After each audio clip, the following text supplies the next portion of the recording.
दोस्तों, कुंवारे मर जाना, लेकिन इन 3 लक्षणों वाली औरतों से कभी शादी मत करना। ये कहानी आपको एक तोता मैना की कहानी के माध्यम से बताएंगे आपको। तो चलिए, आपका कीमती समय ना गंवाते हुए सीधे कहानी पर आते हैं। तो एक बार तोता मैना आपस में बैठे हुए थे। तभी तोता ने मैना से कहा कि आज के समय में स्त्रियां इतनी स्वार्थी हो चुकी हैं कि अपना स्वार्थ पूरा करने के लिए उनको क्या नहीं करना चाहिए वो भी करने लगी हैं। इस पर मैना ने कहा कि स्वामी, आप स्त्री जाति की बुराई कर रहे हैं। तो तोता ने कहा कि नहीं, मैं बुराई नहीं कर रहा हूँ, मुझे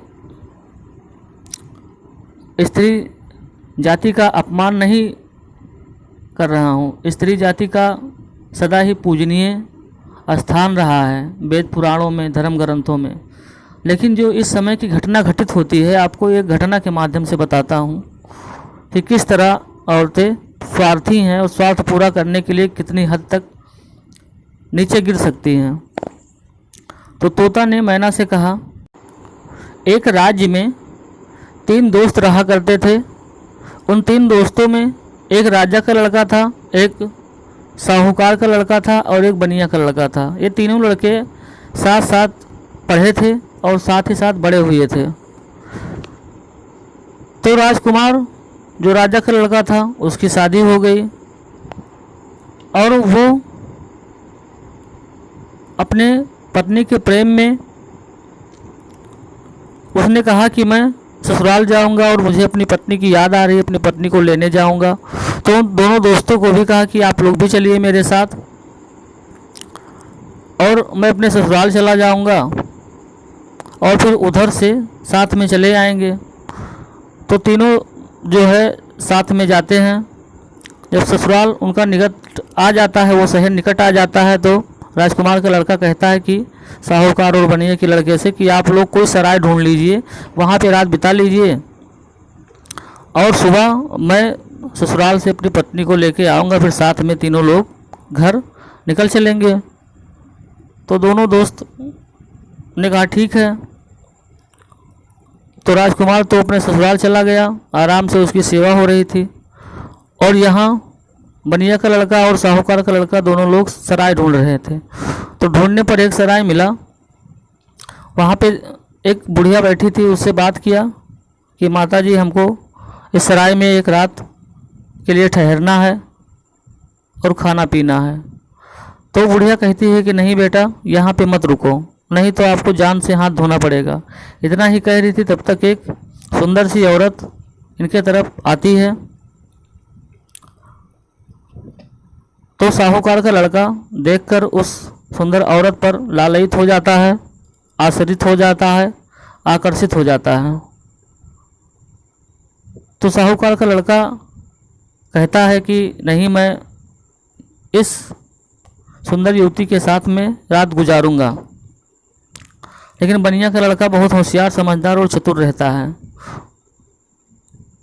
वो साहूकार का लड़का और वो स्त्री सराय में चले जाते हैं। साहूकार का लड़का उस स्त्री के साथ रात गुजारने के लिए, लेकिन बनिया का लड़का नहीं जाता है। तब वो बुढ़िया कहती है कि देखो, तुम अपने दोस्त को रोक रहे थे, लेकिन तुम्हारा दोस्त माना नहीं। इस तरह से बनिया का लड़का पूछता कि माँ, कैसे हमारे साथी की, हमारे दोस्त की जान चली जाएगी? तो वो कहती है कि ये जो स्त्री के साथ तुम्हारा दोस्त सोने के लिए गया है, ये स्त्री नहीं, एक नागिन है, जो कि रात के 12 बजे अपना रूप बदल लेती है और जिनको भी साथ में लेके जाती है उनको डस लेती है। तो इस तरह से बनिया का लड़का कहा कि नहीं, मैं अपने दोस्त की जान बचाऊंगा। तो एक तलवार लेता है और वो भी सराय में जाता है, छुपकर बैठ जाता है कि जैसे नागिन बनेगी, जैसे इसको मैं मार डालूंगा। तो रात के 12 जैसे बजते हैं, वो नागिन का भेष जैसे धारण करती है, उसके दोस्त को डसने के लिए आगे बढ़ती है। तो वो बनिया का लड़का तलवार लिए खड़ा था और उसने नागिन को मार डाला और वहीं चारपाई के नीचे छुपा दिया। इस तरह से अपने दोस्त को बचा लिया। फिर दोनों वहाँ से निकल रहे थे अपने गांव के लिए, तो देखा कि उसी रास्ते से एक सुंदर युवती रात में अकेले सुनसान वीरान जंगल की तरफ जा रही थी। तो वो हाथ में तलवार लिए हुए ही था। तो वो उस सुंदर युवती के पीछे पीछे देखने जा रहा था कि ये कौन है और ये कहाँ जा रही है। तो वो पीछा करते करते जब वहाँ पे गया तो एक साधु की कुटी थी। उसी साधु के पास वो लड़की गई और साधु से मिली, क्योंकि वो लड़की साधु से प्रेम करती थी। और वो साधु से जो युवती गई मिली जिसका पीछा कर रहे थे, वो युवती राजकुमार की पत्नी थी जिनको लेने वो ससुराल गया हुआ था। तो वो युवती कहती है साधु से कि अब मैं तुमसे मिलने नहीं आ पाऊंगी, मेरे पति मेरे ससुराल आए हैं मुझको ले जाने के लिए। तो वो साधु इस पर गुस्सा हो जाता है और इनकी नाक काट देता है। अब ये कटे हुए नाक को छुपाकर अपने घर पहुंचती हैं। यहाँ इनका पति होता ही है। अब कहती हैं, वो सोचती हैं कि अब क्या करूं, लोगों को पता चल जाएगा। तो उन्होंने सुबह जब हुई तो पूरा आरोप अपने पति पर लगा दिया कि मेरे पति ने मेरा नाक काट लिया, हाय मेरे पति ने मेरा नाक काट लिया। तो राजा साहब ने उस राजकुमार को जेल में डाल दिया। इधर बनिया का लड़का जब राजकुमार की पत्नी साधु से मिल रही थी, तो मिलने के बाद में जब आ रही थी, जब नाक काट दिया तो इससे गुस्सा होकर बनिया का लड़का ने साधु को वहीं पे मार के फेंक दिया था और खुद जाके मंदिर में छुप गया था। इधर राजकुमार की पत्नी ने राजकुमार पर आरोप लगा दिया कि हमारी नाक काटी, उसको जेल में डाल दिया गया। इधर मंदिर में ये छुपकर बैठे हुए थे।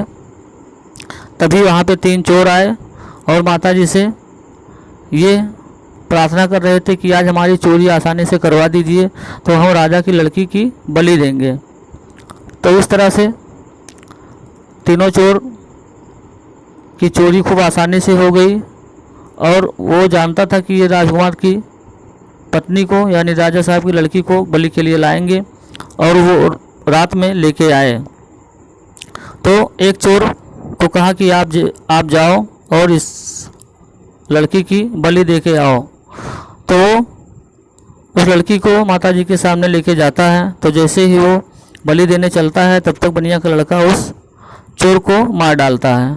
जब काफ़ी समय हो गया वो चोर वापस नहीं आया तो दूसरा चोर कहता है कि तुम जाओ देखो कि अच्छे से बलि दे दिया कि नहीं। तो जाता है तो उसको भी बनिया का लड़का तलवार लिए तैयार था, उसको भी मार दिया। फिर तीसरा चोर जाता है, इसी तरह से उस तीसरे चोर को भी बनिया के लड़के ने मार दिया। इधर राजा की लड़की को चोरों से बचाकर साहूकार का लड़का और बनिया का लड़का राजकुमार की पत्नी को राजा साहब के यहाँ ला रहा था छोड़ने के लिए। तो इस पर राजा साहब की लड़की बनिया के लड़के पर आत्ममुग्ध हो गई और राजकुमार की पत्नी उस बनिया के लड़के से प्रेम कर बैठी और कहा कि मुझसे शादी कर लो। तो उसने कहा कि नहीं, मैं आपकी जान बचाई हूँ, आप मेरे दोस्त की, इसलिए मैं आपसे शादी नहीं कर सकता। इस पर राजा की लड़की कहती है कि अगर मुझसे शादी नहीं करोगे तो मैं तुमको भी जेल में डलवा दूंगी। साथ में साहूकार का लड़का भी होता है। तो जब घर पहुंचती है तो कहती है कि ये दोनों लोग मेरा इज्जत लूटने का प्रयास कर रहे थे। इस तरह से राजा की लड़की ने राजा से कहा तो राजा ने साहूकार और उस बनिया के लड़के को भी जेल में डाल दिया। उधर राजकुमार पहले ही से जेल में था। अब तीनों दोस्त जो थे वो जेल में, उनको राजा ने जेल में डाल दिया। तो इस तरह से एक स्त्री अपना स्वार्थ पूरा करने के लिए जब स्वार्थ पूरा नहीं हुआ तो इस तरह से तीनों लड़कों को जेल में डलवा दिया। इस तरह से तोता ने मैना को बताया और उसके माध्यम से पूरे संसार को एक सीख दी, शिक्षा दी कि इन 3 लक्षणों वाली औरतों से कभी शादी मत करना, चाहे मर जाना।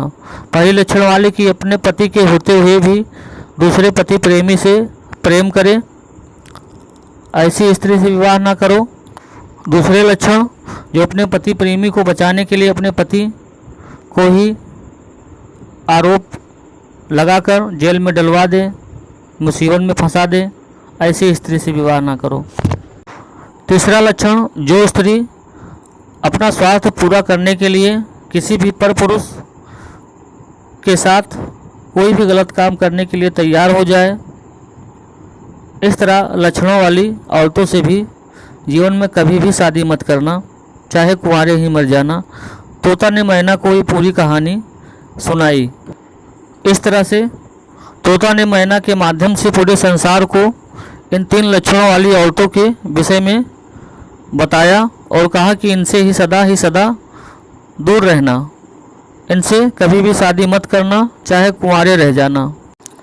दोस्तों, अगर आपको वीडियो अच्छी लगी है तो वीडियो को लाइक कीजिए। अगर आप नए हैं चैनल पर तो चैनल को सब्सक्राइब कर लीजिए कि जिस तरह से जो कोई भी वीडियो हमारे चैनल पर अपलोड हो तो आपके पास तुरंत ही नोटिफिकेशन मिल जाए। दोस्तों, फिर मिलेंगे ऐसे ही एक नए वीडियो के साथ। वीडियो को पूरा अंत तक देखने के लिए बहुत बहुत धन्यवाद।